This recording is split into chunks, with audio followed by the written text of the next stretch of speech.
All of a sudden I've become popular on LinkedIn. I don't really have a LinkedIn profile. The other day I got a message to say that I'd been searched 63 times.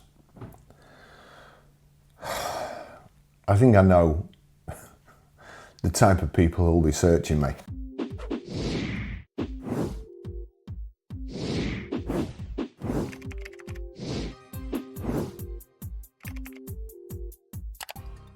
I've no idea who he is. It just came up as a suggested story. I'll go on to it. Angelo EV charging executive, global e-mobility strategist, scaling clean tech, ex-Tesla, fleet electrification, growth and partnerships leader. About global EV charging and e-mobility executive with 15 plus years of experience accelerating the clean energy transition on the ground, in the boardroom and across continents. I've led market expansion, product strategy and partnership development for some of the most innovative names in the industry, including Tesla, Volvo, Hyundai, EVBox, Autel and now Viva EV. My career spans scaling EV yawn. It's better, cleverer than me, except when it comes to depreciation in cars or knowing about the car industry. Because here we go. Used EVs are the biggest hidden value in today's car market. Here's why smart buyers in both the US and Europe are scooping them up. Depreciation is your best friend. Finally. New EVs lose 30 to 50% of their value in the first 3 years before they get out of the showroom. I mean, let's be honest, it's before they get out of the showroom, isn't it? Because they can't sell them new.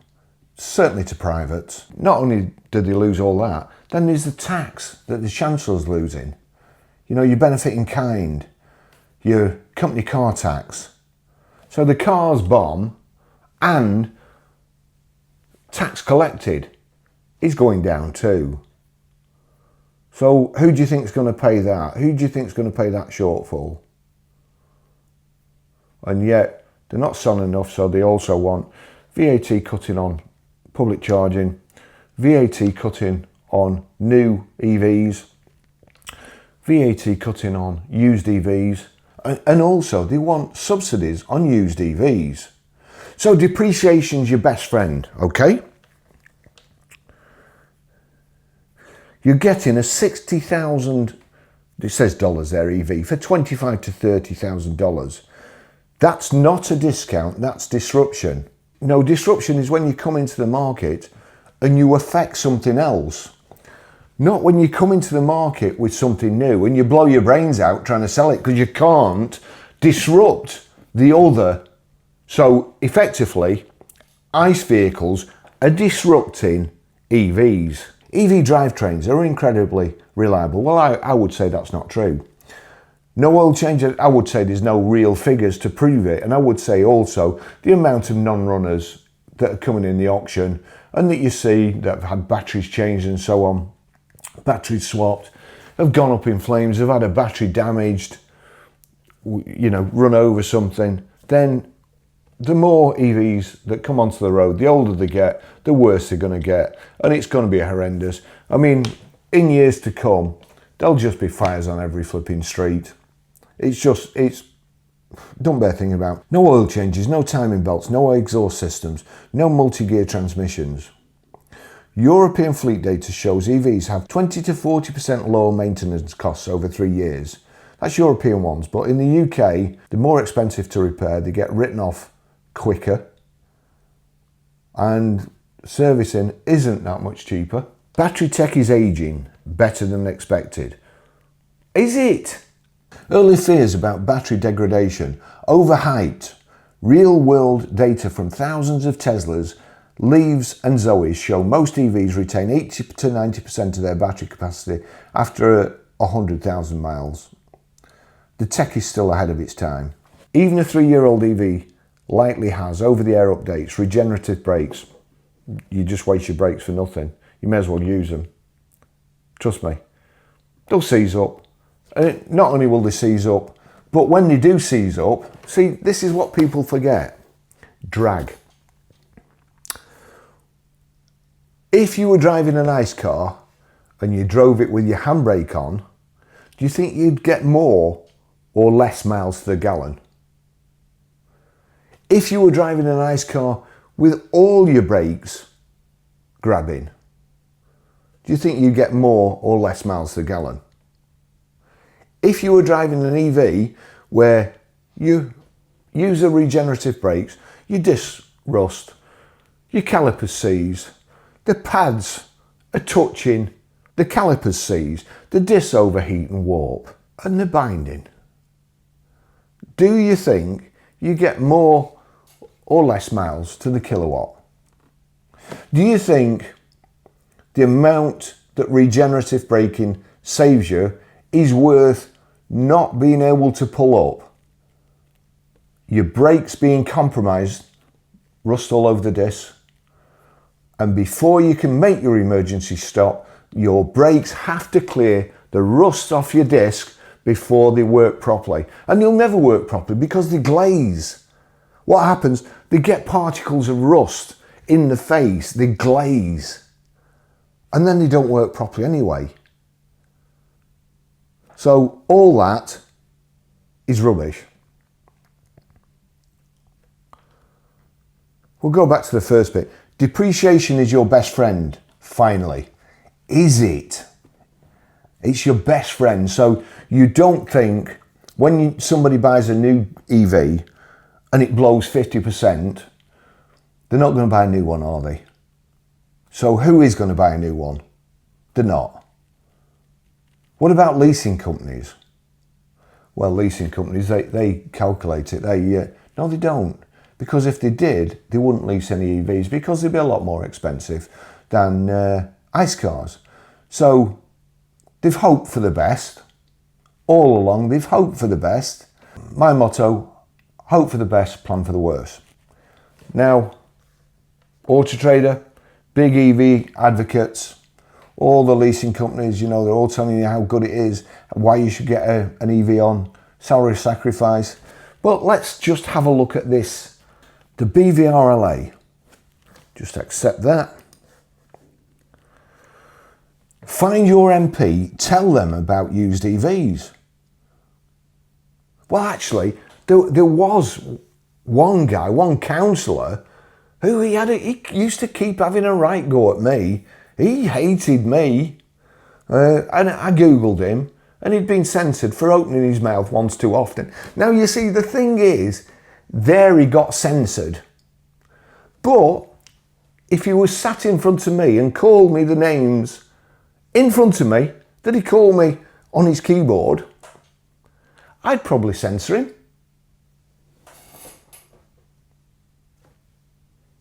I'd probably say, look, sir, please don't call me names like that.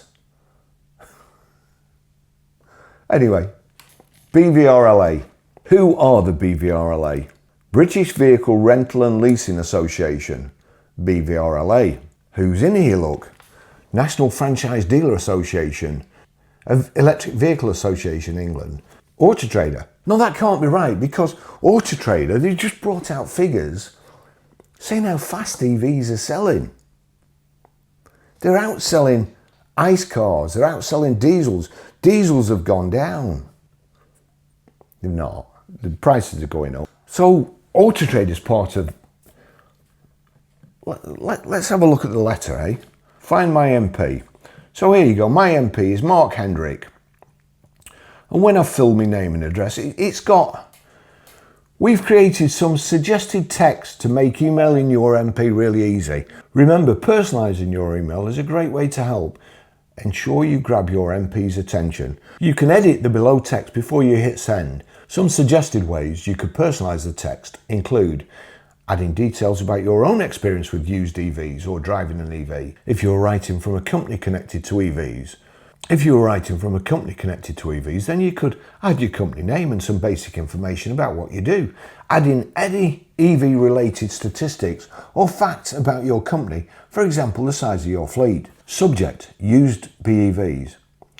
I write to you as a constituent concerned about support for the used battery electric vehicle BEV market in the UK. The used BEV market underpins the affordability of new BEVs through financing as well as is where the majority of average Britons access vehicles. Registrations of new BEVs are on the upward trajectory, led by the fleet and leasing sectors and pushed by government zero-emission vehicle mandate. However, while most new vehicles are bought by businesses, the majority of UK consumers only buy on the used market. Those buyers, and the used market is going up by the way. Apparently last month, used EVs sold a lot. I mean, it's nothing to do with the top 10 used vehicles actually being new vehicles and being 0 to 12 month old. They're being pre-registered, then sold as used. So you're creating your own used market there where it's not really, it was new. But they couldn't sell them new because they're too dear. So they register them, knock a fortune off, sell them as used, and then pretend the used market's going up. The majority of UK consumers only buy on the used market. Those buyers currently have no support to make the shift to battery electric vehicles, creating a... well, again, that's strange because, you see, used EVs have reached price parity now. They dropped so much. Remember, depreciation's your friend? Angelo, was it? Depreciation's your friend. So they've dropped so much that they're now, even though they cost more when they were new, the same specification and make, EV, although it was more new, is now worth less second hand. And therefore, depreciation is your friend if you're buying used. No, depreciation is your friend if you're buying used and you're a tight horse, you can peel an orange in your pocket. It's not the best value because forecasts say EVs are going to continue to depreciate. So if you want a cheap car to run, you need one that holds its value. Buy the best one you can afford and you'll get more money back when you come to part exchange it or sell it. You see how it works? Getting a cheap car that continues to depreciate is not your friend. Depreciation is not your friend. It is the biggest enemy. It's the biggest enemy of the motor trade. It's the biggest enemy of leasing companies.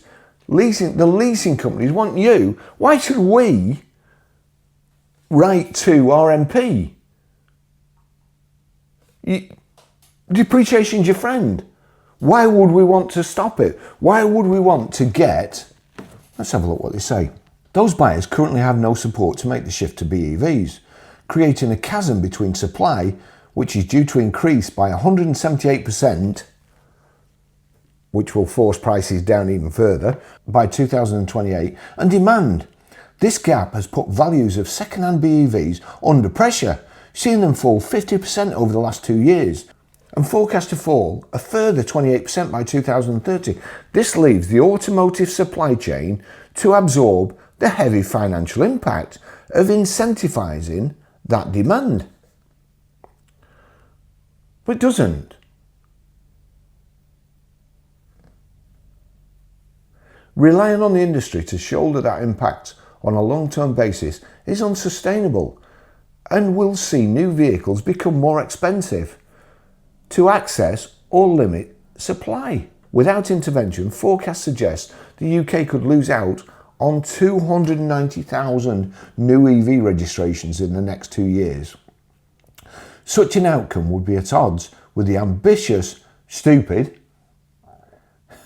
insane, catastrophic targets set by the government and prevent progress from accelerating. Industry has several solutions to this looming problem. Industry has. What industry?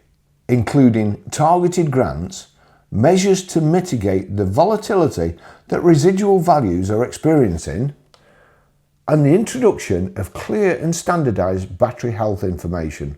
Please help raise the profile of this issue through your work in Parliament and consider reaching out the government to ask for swift action. Thank you for all your support on this critical issue. Yours sincerely. Two different stories, isn't it? You know, and the trouble is, it's like that little saying I put in. It's not the lie that bothers me. It's the fact that I won't be able to trust anything you say in the future. Auto Trader, yeah, flying off the shelves. Government, no, they're not flying. We've got a leasing company. We're blowing our brains out. Every time we put an EV in the auction, it pills.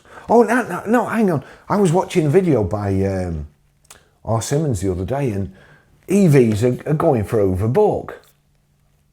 Some, be fair, Baz, some go up for over book. The thing is, I haven't seen any that go up for over book. So I don't understand that. And if you go on CarWow now, people can't get stock. You can get any amount of EVs. You really can get any amount of EVs.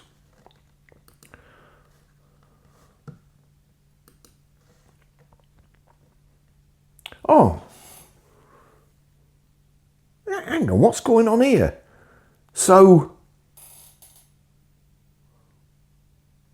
big depreciation is your friend. Here we go, we've got EVs make waves in dealer profit margins as AFV volumes rise.